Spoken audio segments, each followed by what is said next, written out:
Hi, I'm Marissa from LittleHouseLiving.com. I want to welcome you to the second video in our series about buying in bulk. In our last video we talked about my experiences with buying in bulk and a few reasons of why you should and why you shouldn't decide to buy in bulk and some items that you shouldn't buy in bulk.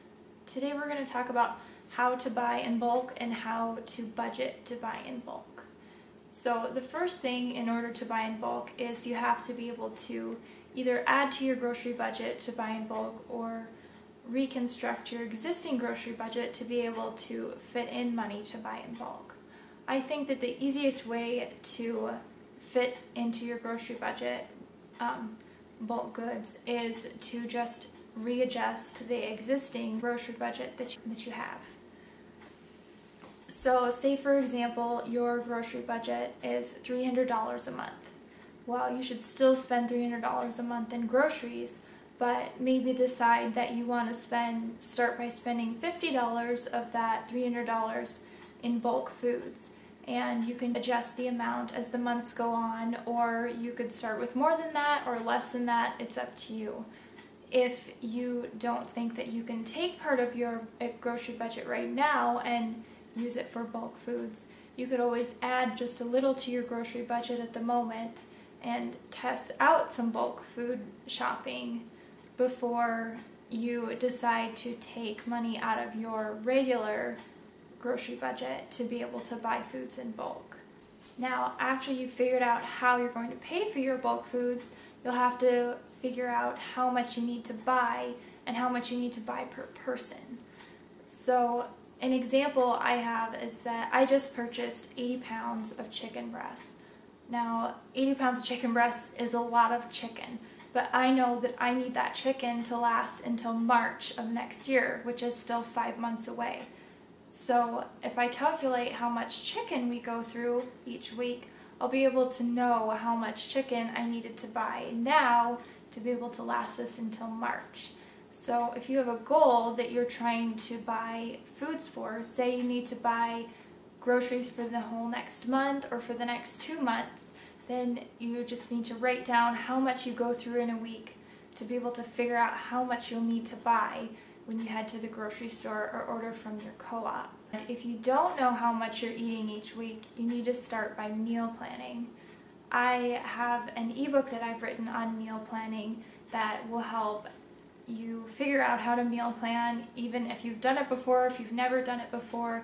And I have several different meal plans designed for different families, and my favorite kind of meal planning is seasonal, so I have several different meal plans designed for fall and summer and winter eating, just depending on where you live and the season that you're in.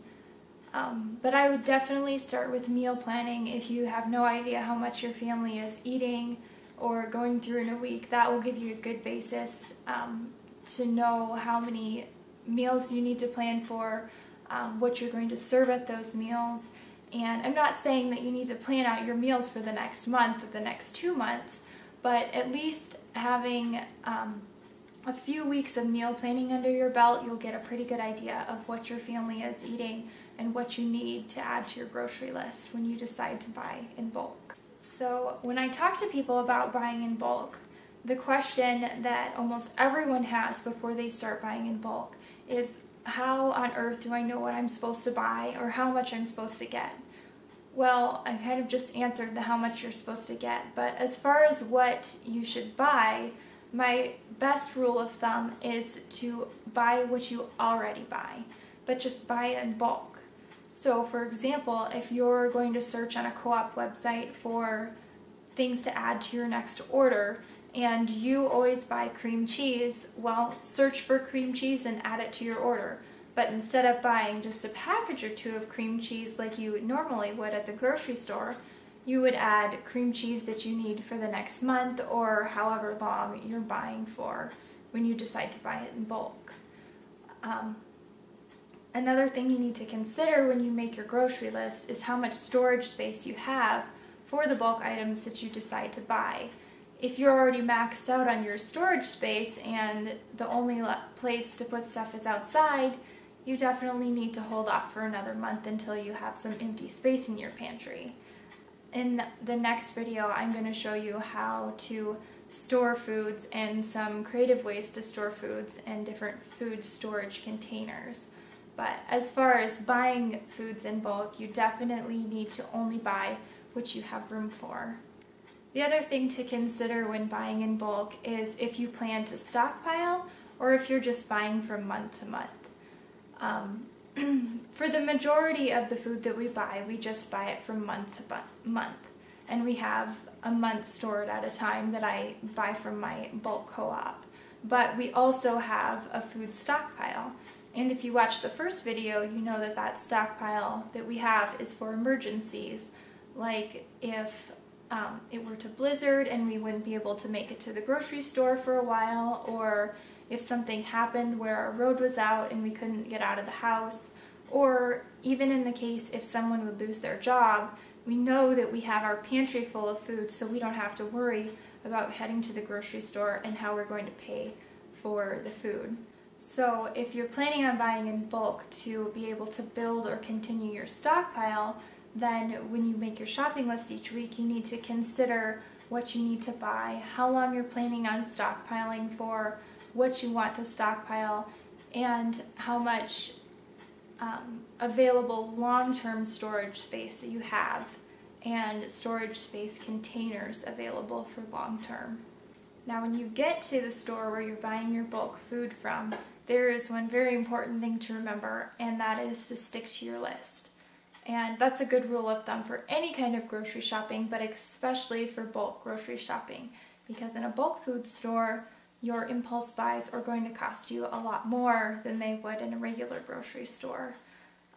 So just be aware of your grocery list and stick with your list, or if you're ordering online, stick with your list and don't add extra things to your co-op cart.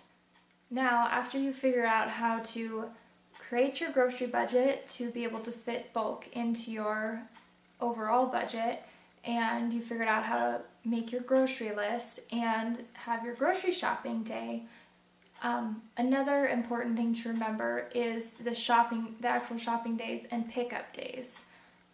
Like I said already, you want to make sure you avoid the impulse purchases. You want to make sure that you set apart a large time of that day, at least an hour, if not more, depending on what you're buying, to be able to put your bulk food away. As I'm sure you've probably guessed, it's not just as easy as coming home from the grocery store and putting your items in the fridge or in the pantry.